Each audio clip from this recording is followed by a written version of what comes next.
All right, the behind closed doors trial for American journalist Evan Gershkovich is now underway in Russia. The Wall Street Journal reporter is facing espionage charges. He's accused of spying for the CIA. He has spent the last year in a prison in Moscow, and he faces 20 more years in prison if he is found guilty, unless a possible prisoner swap is potentially worked out. The last major prisoner swap was in 2022 between American basketball player Brittany Griner and Russian arms dealer Viktor Bout. Griner was convicted of drug smuggling and possession charges by a Russian court after cannabis vape cartridges were found in her luggage. She was sentenced to 9 years in prison. Bout, on the other hand, was serving a 25-year prison sentence after being convicted on charges including conspiracy to kill Americans, including American military members. There are several names right now being discussed in a possible prisoner swap for Gershkovich. Jamil Jaffer, founder and executive director of the National Security Institute, is here with some insight. Good morning to you. Nice to see you. So one of the names is Vadim Kraskakov. What do we know about him, and would this be a likely top-of-the-list trade?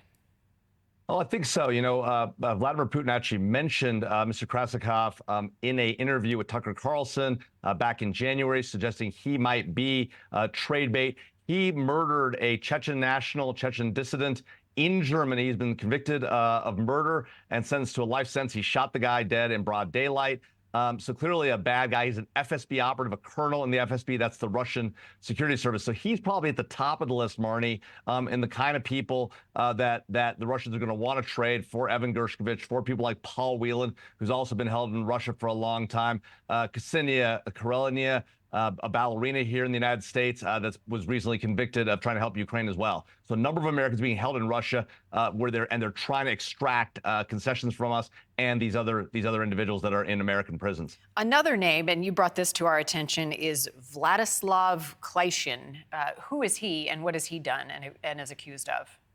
Yeah, he's a hacker who sentenced just a few months back to 9 years in American prison for hacking. He was breaking into financial services, computer systems, getting earnings data in order to trade on the U.S. stock market and make money.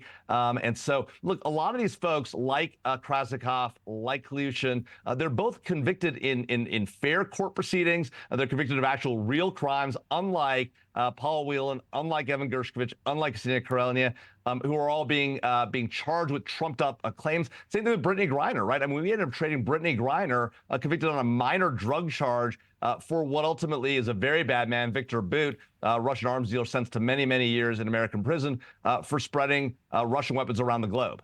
Yeah, I mean, many said critical. It wasn't a level trade, right? I mean, this guy is accused and charged of some very violent things and knowing some very dangerous people, and he's back now in the mix.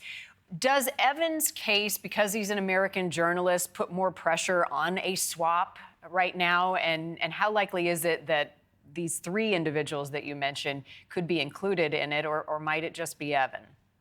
Yeah.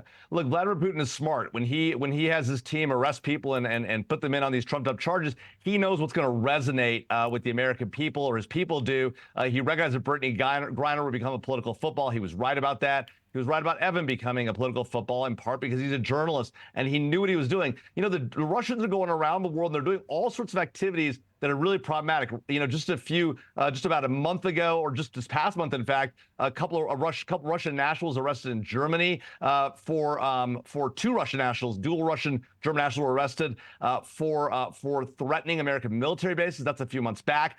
Just this past week, Russians accused of conducting arson at a German weapons factory. So Russians are running around the globe, and Vladimir Putin, one, knows that he can get away with it, Marnie, and two, knows he can extract concessions out of us because we've negotiated with him before. See the cases we talked about of Viktor Bout and Brittany Griner. Yeah, the question is who has more leverage right now. Jamal, thank you for your insight as always. Nice to see you.